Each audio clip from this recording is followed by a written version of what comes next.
इस राज्य को बर्बाद करने में इस मुख्यमंत्री की अहम भूमिका है। 1 रोड गिनाइए जिसने ये अपने पैसा से अब मुख्यमंत्री योजना से बनाया हो। अब यहाँ तो ऐसे ऐसे शिक्षक बहाल हुए हैं जिनको अपना नाम नहीं लिखने आता है।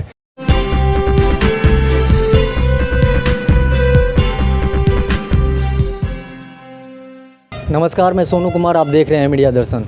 मैं अभी मौजूद हूँ दिनारा विधानसभा के विधायक जी के पास। विधायक जी से फ़ोन से बात किए, विधायक जी से बोले कि मुझे आपसे कुछ बातें करनी हैं जो आप लगभग 18-19 महीने के कार्यकाल में अपने विधानसभा के लिए क्या क्या किया है। तो विधायक जी ने हमको टाइम देकर बुलाया और मैं यहाँ पर विधायक जी के पास इंटरव्यू लेने लिए चले हैं और विधायक जी के बारे में मैं जानना चाहता हूँ। सबसे पहले आपको मेरे चैनल में समय देने के लिए बहुत बहुत धन्यवाद। आपको भी बहुत बहुत धन्यवाद। थोड़ा जो मेरा सवाल होगा बहुत तीखे शब्दों में होगा, क्या मैं पूछ सकता हूँ? पूछ सकते हैं। आपकी जो राजनीतिक कैरियर है कहाँ से शुरुआत हुई? 74 के आंदोलन से जी, वहीं से शुरुआत हुई और जेपी मूवमेंट में हम लोग जेल भी रहे। इसके बाद में 1900 जेपी मूवमेंट में आप जेल जा चुके हैं? जा चुके हैं। और 1977 का जो पहला विधान लोकसभा का चुनाव हुआ उसमें हम लोग सक्रियता से भाग लिया और उस समय यहाँ पर जनता पार्टी के उम्मीदवार के रूप में रामोधेश सिंह लड़े थे लोकसभा में, और विधानसभा में दिनारा विधानसभा से शिवपूजन सिंह लड़े थे। इन दोनों लोगों को मदद करके हम लोगों ने विधानसभा और लोकसभा पहुँचाने का काम किया। यहीं से राजनीति की शुरुआत हुई। अच्छा, पहली बार आपको दिनारा विधानसभा से टिकट मिला है? जी, पहली बार मिला है और जनता का मुझे समर्थन मिला। पहली बार में ही लोगों ने मुझे स्वीकार किया। कुछ लोगों का कहना है कि अगर वहाँ भाजपा से बागी हुए राजेंद्र सिंह लोजपा के टिकट पे लड़े और जदयू के जो गठबंधन में थी जय कुमार सिंह लड़े, ये दोनों की लड़ने की वजह से आपकी जीत मिली है, इसमें क्या सच्चाई है? जय कुमार सिंह अगर चुनाव लड़ते हमसे डायरेक्ट भाजपा जदयू गठबंधन की ओर से तो मैं 25,000 वोट से जीतता। राजेंद्र सिंह के लड़ने से चूँकि जो नाराज मतदाता थे वो शिफ्ट कर गए राजेंद्र सिंह की तरफ, तो वो मतदाता हमको मतदान करते। लड़ाई तो काफ़ी टक्कर की थी आप दोनों को? हाँ, टक्कर की थी। दिनारा में, दिनारा प्रखंड में लड़ाई टक्कर की थी। सूरजपुरा और दांत में कोई लड़ाई नहीं थी, हमसे कोसों दूर थे। वो दोनों जगहों पर मैं 13,000 से उनसे आगे था, लेकिन दिनारा में उनसे हमारी लड़ाई बहुत कांटे की थी, जिसमें हम 4,000 कुछ वोट से पीछे रहे। कुछ लोगों का कहना है कि आप तीखे शब्दों में जवाब किसी को देते हैं, बहुत सारे लोग आपके सामने नहीं आ पाते हैं कुछ काम उम के लिए, ये कहाँ तक हकीकत है? हो सकता है किन्हीं को मेरी बात अच्छी नहीं लगे, लेकिन मैं तो ऐसा कुछ नहीं करता हूँ। मैं सबके लिए काम करता हूँ। जो हमारे पास आता है सबको मैं सहायता करता हूँ। मैं एक उदाहरण के रूप में आपको देता हूँ। सूरजपुर में जब जीता तो जीतने के लगभग 15-20 दिन के बाद शपथ लेकर के मैं जब यहाँ आया था, उसके बाद एक सूरजपुरा के केदार पांडे हमारे पास आए और आ कर के उन्होंने कहा कि मैं आपको वोट नहीं दिया, लेकिन मेरी बहू की कैंसर हुआ है, आप मेरी इसमें क्या मदद कर सकते हैं? तो मैंने उनको उनके लिए मुख्यमंत्री सहायता से 4 लाख रुपया दिलवाने का काम किया। तो इससे उन्होंने कहा कि मैं आपको वोट नहीं दिया हूँ। मैंने कहा कि वोट नहीं दिए हैं, मैं आपके विधायक हूँ, तो मेरा दायित्व तो बनता है कि आपके कार्य को मैं करूँ। और आज आपके चैनल के माध्यम से कहता हूँ कि मैं सभी दिनारा वासियों से या जिला के अन्य लोगों से भी मैं आग्रह करता हूँ कि किसी भी समस्या के लिए मुझसे मिले, हर तरह से मैं सहायता करने के लिए तैयार हूँ। जहाँ तक हमारी सीमाएँ हैं, एक विधायक की जो सीमा है उसके तहत मैं सबको मदद करता हूँ। लगभग 100 लोगों को मुख्यमंत्री सहायता कुछ समय सभी वर्ग के लोगों को मैंने कैंसर में, हार्ट में, सभी जो असाध्य रोग हैं जिसमें हम राशि दे सकते हैं, सब में मदद किए हैं हम सब लोगों को। तो ऐसा तो कोई बात नहीं है। कुछ लोगों को लग रहा होगा कि हमने हमसे उनको कष्ट होता होगा तो मैं क्षमा चाहता हूँ। एक बार मुझसे मिल करके देखें। लगभग आपको चुनाव जीते हुए 18-19 महीने हो गए हैं। इतने दिनों में अपने विधानसभा के लिए कितने सड़क का काम करवा चुके हैं? लगभग 52 सड़क की स्वीकृति हुई है और लगभग 8 सड़कों में टेंडर हुआ है और 3-4 सड़कों में काम हो चुका है मेरे रिजीम में। और मैं इस अभी निधि की अभाव है, सरकार के पास निधि नहीं है। मैं आपके माध्यम से सरकार की आलोचना नहीं करता हूं, लेकिन इतना का इस आपके चैनल के माध्यम से लोगों को बता रहा हूं उदाहरण के रूप में कि जो पैसा आ रहा है वो विश्व बैंक का पैसा है और विश्व बैंक का पैसा से रोड बन रहा है, लेकिन बिहार सरकार 1 किलोमीटर रोड अपने निधि से नहीं बना रही है। इसमें सरकार विफल है। हम लोग प्रयास कर रहे हैं कि इसमें कामयाब हों। मैं इसके लिए दिल्ली भी गया और भारत सरकार के ग्रामीण विकास मंत्री से मैं दिल्ली में उनसे मिला। मैं व्हाट्सएप पर किए लोगों को दिया था जानकारी, लेकिन कोई भी उनको सुगबुगाहट नहीं है। बिहार में एक रघुवंश प्रसाद से भी मंत्री बने, ग्रामीण विकास मंत्री, जिसने 66,000 करोड़ बिहार को दिया और आज गांव-गांव की जो सड़कें दिखाई पड़ रही हैं वो रघुवंश प्रसाद सिंह का देन है और जिसका श्रेय नीतीश कुमार ने लिया। लेकिन आज़ादी के बाद अगर बिहार में किसी महान योद्धा ने काम किया है तो रघुवंश प्रसाद सिंह है। लेकिन कुछ लोगों का तो कहना है कि ये जो जदयू के कार्यकाल में बहुत सारी बिहार में सड़कें भी बनी हैं और बहुत सारे जहाँ पर बिजली भी नहीं था, इन्हीं के सरकार में सबसे ज़्यादा बनाया गया है। ये सब झूठा प्रचार है। यूपीए 1 के प्रधानमंत्री मनमोहन सिंह ने राष्ट्र को संबोधित करते हुए कहा था कि मैं हर गांव को बिजली दूंगा और उसी बात को मुख्यमंत्री सुन करके गांधी मैदान से घोषणा करते हैं कि मैं सभी गांवों को बिजली दूंगा। ये यूपीए 1 के इस देश के सबसे अच्छे प्रधानमंत्रियों में से एक मनमोहन सिंह का देन था कि गांव-गांव में बिजली का विस्तार हुआ। अच्छा, बिहार सरकार की एक योजना है 7 निश्चय योजना में, जो ड्रीम योजना मानी जा रही थी। लोगों को काफ़ी इस योजना से उम्मीद था, नल जल योजना। कितनी तक हकीकत है इसके? इसलिए कि मैं देख रहा हूँ कि ज़िले की बात कर रहा हूँ, रोहतास डिस्ट्रिक्ट की, लगभग 60% फेलियर है। यही नहीं, पूरे बिहार में फेल है। मुख्यमंत्री जी का 2 ड्रीम प्रोजेक्ट है, एक ये है जो आप बोले और दूसरा दारू है।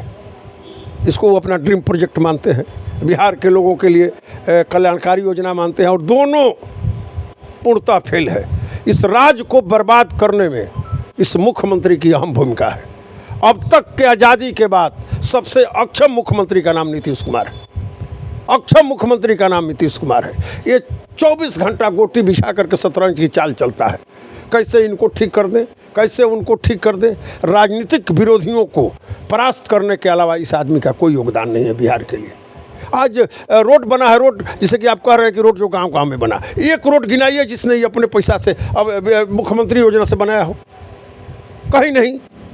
ये आदमी तो जो रघुवंश प्रसाद सिंह ने कर दिया, जो मनमोहन सिंह ने कर दिया, उसका ढिंढोरा पीटते हैं, कहते हैं कि बिहार में सुशासन है। किस चीज़ में सुशासन है ज़रा बताइए। मैं विधायक के नाते आपसे कहता हूँ कि ब्लॉक पर जाइए, जात निवास सबसे खराब चीज़ मृत्यु प्रमाण पत्र भी लेने जाइएगा तो बिना घूस का बिहार में नहीं मिल रहा है। यही मुख्यमंत्री का विकास है। हर तरह भ्रष्टाचार चरम सीमा पर है, अफसरशाही चरम सीमा पर है, कहीं कोई लगाम नहीं है और ये बैठ करके विरोधियों को परास्त करने में लगे रहते हैं। लेकिन कहा जाता है कि राजद की सरकार में भी जंगल राज था। लोग कहते हैं, हाँ लोग नहीं, जो कह रहे हैं गरीबों को सम्मान देना अगर जंगल राज है तो उसमें जंगल राज का पक्षधर हूँ। गरीबों को प्रखंड पर पहुँचाना जंगल राज है तो उस राज का हम समर्थक हूँ। गरीबों को सचिवालय तक जाने का रास्ता मिले एक जंगल राज है तो उस जंगल राज का मैं समर्थन करता हूँ। जिनका सदियों से शोषण और दोहन हुआ, जो सत्ता से वंचित रहे, उसको सत्ता का स्वाद मिला है, जंगल राज है, उस जंगल राज का मैं समर्थन करता हूँ। ये लोग, लालू प्रसाद ने उन लोगों को उठाया जिनका सदियों से जो प्रखंड नहीं देखे थे, जो गांव नहीं जो जिला नहीं देखे थे, उसने पटना के सचिवालय में बैठाया। सारे गरीब लोगों को उसने बराबरी का अधिकार दिया। किसी को उसने तोड़ा नहीं, जो सबसे पिछली बादान था उसको आगे बढ़ाया। ये लालू प्रसाद का योगदान था। इसी को अगर लोग जंगल राज मानते हैं तो माने। हम कहते हैं कि अभी अभी जातीय जनगणना की जो बात हुई है, बीजेपी विरोध करा था, क्यों नहीं? उसमें ताकत होती तो जो बैठक हुआ सर्वदलीय, उसमें विरोध करना चाहिए था। वहाँ विरोध नहीं किया और बाहर में लोगों को दिग्भ्रमित कर रहा है कि जातीय जनगणना नहीं होना चाहिए। क्यों आप वहाँ समर्थन करते हैं? क्यों नहीं कहे कि जातीय जनगणना नहीं होना चाहिए? तो वहाँ आप जातीय जनगणना का समर्थन करते हैं और यहाँ आके कहते हैं कि हम नहीं चाहते हैं। दोहरी राजनीति, नीतीश कुमार के भी दोहरी राजनीति। ये तेजस्वी यादव का देन है कि बिहार में जातीय जनगणना हो रही है। इसने जो चुनौती दिया कि मैं पटना से दिल्ली तक पैदल मार्च करूंगा, सरकार झुक गई और उसके बाद को मानी। तो ये सब स्थिति है। आज किसान के क्या पूरे देश में डीजल में राज्य सरकार सब्सिडी दे रहा है और बिहार सरकार क्यों नहीं सब्सिडी दे रहा है? क्यों डीजल और पेट्रोल महंगा है? ये बगल में आप जाइएगा करमनासा में तो हमसे 10 रुपया 12 रुपया सस्ता मिलता है और हमारे यहाँ 10 से 12 रुपया महंगा है। वहाँ की सरकार उतना सब्सिडी दे रही है, हम सब्सिडी नहीं दे रहे हैं। और दारू जो रोके हैं उससे जो राजस्व की घाटा हुआ वो कहाँ से भरपाई होगा? कहाँ से भरपाई होगा? इसका जवाब उनको देना नहीं चाहिए। आज क्या स्थिति है हर जगह, कानून व्यवस्था की क्या स्थिति है? रोज हत्या हो रहा है। अखबार सुशासन है, वो जंगल राज था, ये सुशासन है। अच्छा, आप अपने विधानसभा के लिए कहाँ कहाँ पे सड़कें बनवाए हैं? लगभग में अभी जो सड़क सबसे ख़राब थी, जमरोड से लेकर के 67 तक, और आपको NH-30 से लेकर के भलुनी धाम हो करके मेन रोड तक जो नटवार विक्रमगंज पथ है, इसको बनवाए हैं। इसके बाद में सराँव से लेकर के मेन रोड तक बनवाए हैं। आहराव से लेकर के मेन रोड नहर तक बनवाए हैं। इन सब जगहों पर काम हो गया है। अच्छा। और 7 जगहों पर अभी टेंडर हुआ है जिसका निवारण 2-4 दिन में हो जाएगा और इसमें काम लग जाएगा। दिनारा की स्वास्थ्य व्यवस्था है जो काफ़ी लचर है, स्वास्थ्य को लेकर कहाँ कहाँ पर काम कराया जा रहा है? स्वास्थ्य विभाग में आज़ादी के बाद जितना मैंने अभी काम किया है दिनारा में आज़ादी के बाद किसी ने नहीं किया था। 30 बेड का हॉस्पिटल दिनारा में, 30 बेड का हॉस्पिटल सूरजपुरा में काम लग चुका है, काम आधा हो चुका है। कोयरिया में जो हमारे श्री बाबू ने वहाँ हॉस्पिटल बनवाया था, बिहार के प्रथम मुख्यमंत्री के रिजीम में, वहाँ पर प्राथमिक स्वास्थ्य केंद्र था, उसको मैंने 6 बेड का करवाया, वहाँ काम लग चुका है। और नहीं, लोग बोलते हैं जात पात, सभी वो गांव किसका है? कोयरिया किसका गांव है? मैंने डेढ़गांव में बनवाया, वो किसका गांव है? मैंने करहसी में बनवाया, वो गांव किसका है? अरे यार, हॉस्पिटल सबके लिए होता है। लोग जातवाद में इस राजनीति को बना करके और बिगाड़ना चाहते हैं। हम लोग उस चीज़ को हमने पाटने का प्रयास किया है। सबके लिए मैंने काम किया है। सिंचाई के लिए नहर उहर, अब देखिए, सिंचाई पर इस आज़ादी के बाद सिंचाई विभाग बिहार का सबसे बड़ा विभाग है। इसका अपना सचिवालय है, इसका अपना हेलीकॉप्टर है, इसका अपना सब ये अलग इसकी व्यवस्था है। मैं गया था मंत्री से मिलने के लिए, मैं प्रधान सचिव से मिला और इन लोगों से मांग किया कि हमारा Gadhaiya line, 7 line, K-1, K-2, K-3, ये हमारा मेन लाइन है दिनारा विधानसभा का। और 7 लाइन है जो कि नटवार होकर के 67 तक जाती है, बक्सर तक जाती है। इन सब नहरों की स्थिति एकदम दयनीय थी। तो प्रधान सचिव को मैंने दिया, चीफ इंजीनियर डिहरी को दिया, माननीय मंत्री जी को दिया। इन लोगों ने हमारे सारे कागजात को चीफ इंजीनियर के यहाँ लौटा दिया और कहा कि पैसा नहीं है, काम नहीं होगा। तो मैंने इस संबंध में, हमको लगता है कि पहली बार नहरों का काम मनरेगा से हो रहा है। जिस राज्य का 100 करोड़ रुपया खर्च होता है उसमें 25 करोड़ रुपया सिंचाई पर खर्च होता है। उस विभाग का ये स्थिति है कि उसका काम नहर, अभी जो नहर, जितने हम नहर का नाम गिनाए, इन सभी नहरों में काम लगेगा मनरेगा से। मनरेगा से काम होगा। जिसका अपना सचिवालय है, जिसका अपना सब कुछ है, वो उसका काम, बिहार की स्थिति यहाँ खड़ा हो गया है। ये स्थिति है कि नहर को हम शुद्ध नहीं कर सकते हैं। लेकिन हमारे प्रयास से सभी जगहों पर मनरेगा से काम हो रहा है। अच्छा, गरीबों को जो इस समय इंदिरा आवास मिल रहा है, कहाँ तक आपके क्षेत्र में लाभुकों को दिया गया है? मैं आपके चैनल के माध्यम से कहना चाहता हूँ, मैं अभी तक संतुष्ट नहीं हूँ। क्योंकि इसमें बहुत से गरीबों को आवास सहायकों के द्वारा या प्रखंड विकास पदाधिकारियों के द्वारा कहीं से मोटी रकम घूस के तौर पे मांगी जा रही है। आपके बात में 100% सत्यता है, 100% मैं स्वीकार करता हूँ कि सत्यता है, और अफसरशाही इतना निरंकुश हो चुकी है। मैं इस संबंध में अभी बैठक हुई थी, हमारे केंद्रीय मंत्री भी थे अश्विनी चौबे जी, मैं था, हमारे डीएम थे, तो मैंने डीएम से कहा कि दिनारा में, दावत में, हमारे क्षेत्र में इस तरह का हो रहा है इंदिरा आवास में, आप इसको अपने स्तर से दिखवाइए। लेकिन उन्होंने अभी तक कोई कार्रवाई नहीं किया, और जो आप आरोप लगा रहे हैं वो अक्षरतः सत्य है। मुझे स्वीकार करने में कोई अतिशयोक्ति नहीं है कि ये तरह के नहीं, सभी जगहों पर निरीह लोगों से जबरन पैसा लिया जाता है। इनके दलाल घूम रहे हैं और उन लोगों से पैसा लेकर के तब जिसका बनना चाहिए उसका नहीं बन रहा है, और जिनका नहीं बनना चाहिए उनका बन रहा है। अब देखिए, एक उदाहरण आपको देते हैं, वो लिखे हैं हम एक उदाहरण देते हैं कि एक जगह पर उसका डबल मकान बन रहा है। देखिए, देवंती देवी, पति वीरेंद्र शर्मा, क्रमांक 557, 157 जी, ID नंबर 14483774 जी। इस आदमी का मकान दुताला बन रहा है इंदिरा आवास से। चूँकि ये पैसा दिया होगा, हाँ, पैसा दिया होगा, तो इसलिए इसका दुताला बन रहा है। और वहीं पर एक महिला है जिसका पति अभी मर गया, उसके घर में कुछ नहीं है, उसका इसी बीसी गांव का उसका पति मर गया एक्सीडेंट में। कौन सा पंचायत है वो? बीसी पंचायत है, बीसी पंचायत। और दिनारा का अंतिम बॉर्डर है, ये भी बक्सर जिले का बॉर्डर है जी। और वहाँ पर उसका पति के एक्सीडेंट हो गया, खनिता के आगे एक्सीडेंट में मर गया, तू वाला मार दिया उसको। 4-5 बच्चा है। मैं गया था, मैं अपने से उसको 5,000 रुपया दिया, और अन्य सहायता के लिए हमने लिखा है और उसको मिलेगा। लेकिन जिसका कुछ नहीं है, ज़मीन भी नहीं है, एक रूम है, उसका ही लोग नहीं बनाए, पैसा नहीं दी, उसके पास पैसा नहीं था। ये तो स्थिति है। तो अभी मैं बहुत प्रयास किया, तो उसका नाम 4थे नंबर पर, अब अगला जो आएगा उसमें उसको मिलेगा। मेरे बहुत प्रयास से। हाँ, नहीं अगर न्यायोचित उसको मिलना चाहिए, मुझे उसको प्रयास करने की आवश्यकता। आप देख सकते हैं कि किस स्थिति से यहाँ लोग गुजर रहे हैं, जो इंदिरा आवास गरीब असहाय मजदूरों को लिए देना चाहिए।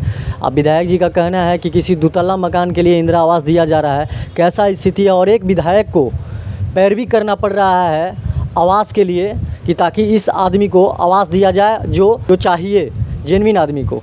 आप स्थिति देख सकते हैं कि कैसी स्थिति बनी हुई है। कुछ और मुद्दे हैं, इस शिक्षा को लेकर क्या कहना चाहते हैं आप? शिक्षा के क्षेत्र में स्थिति बहुत दयनीय है।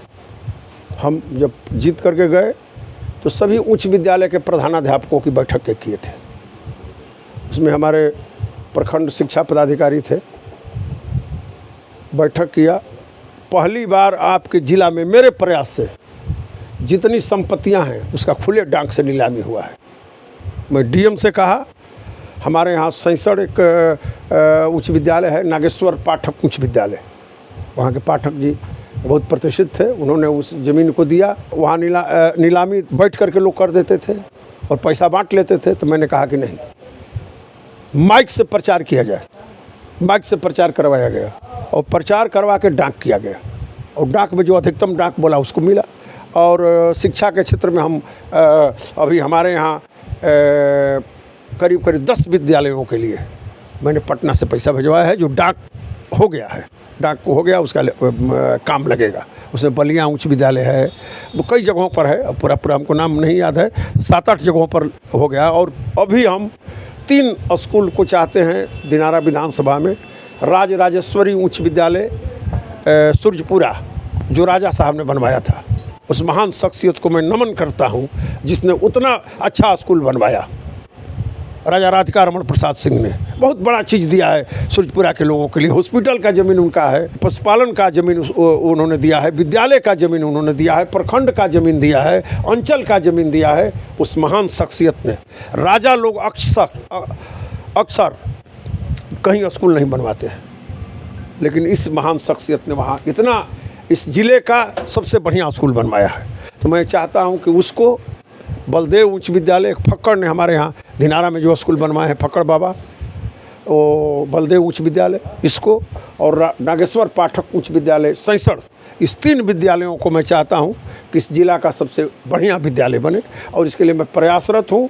माननीय मंत्री जी से, हम प्रधान सचिव से और मनोज बाबू जो निर्देशक है माध्यमिक शिक्षक के, उनसे मिल चुका हूँ और उन लोगों से इस विद्यालयों को नया तरीके से बनवाने का, संपूर्ण व्यवस्था कराने का मैं अनुरोध किया हूं। और जहां तक हमको उम्मीद है कि इसमें मैं सफल होऊंगा। जिले में ऐसे बहुत सारे विद्यालय हैं जो भवन तो बन तो गया है, और लेकिन उसमें अभी तक बहुत सारे विद्यालयों में शिक्षक नियुक्त नहीं किए गए हैं, और बहुत सारे विद्यालय ऐसे हैं कि जो जर्जर की स्थिति में होकर खंडहर का रूप ले रहे हैं। जहाँ तक शिक्षकों का सवाल है, यही नहीं पूरे बिहार की स्थिति यही है।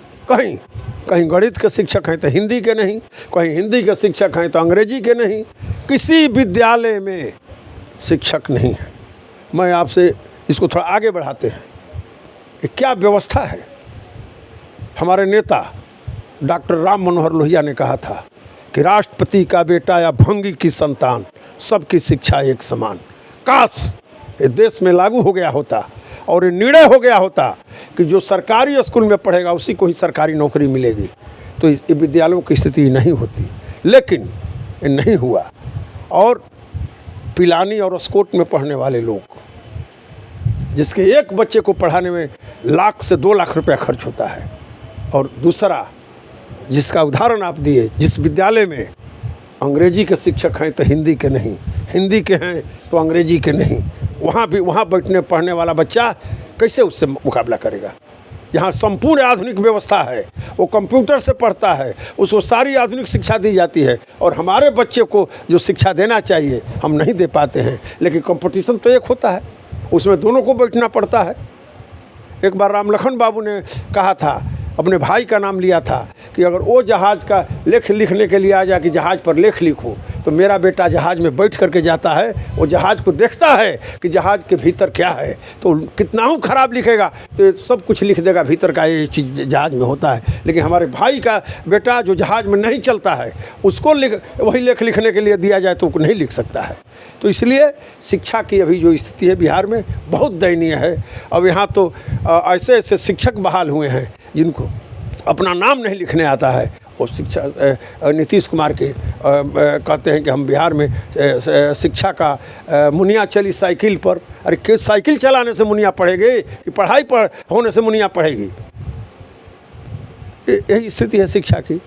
देखिए जैसे दिनारा बाजार जो था वो नरक था जी, जो PWD वाला रोड। हाँ, वो नज़ीर है अन्य लोगों के लिए। राजनीति करने वाले लोगों को सीखना चाहिए कि जो 20 बरस से जो प्रतिनिधि थे उनका दायित्व बनता है कि उसको देखें।